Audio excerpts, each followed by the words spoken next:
భారతీయ సంస్కృతిని సగర్వంగా చాటేది, మన జాతీయ జెండాకు సమానంగా నిలిచేది.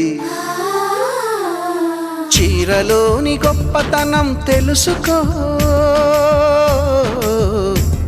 ఈ చీర కట్టి ఆడతనం పెంచుకో. సింగారమనే దారంతో చేసింది చీర, ఆనందమనే రంగులనే అద్దింది చీర, మమకారమనే మగ్గంపై నేసింది చీర. చీరలోని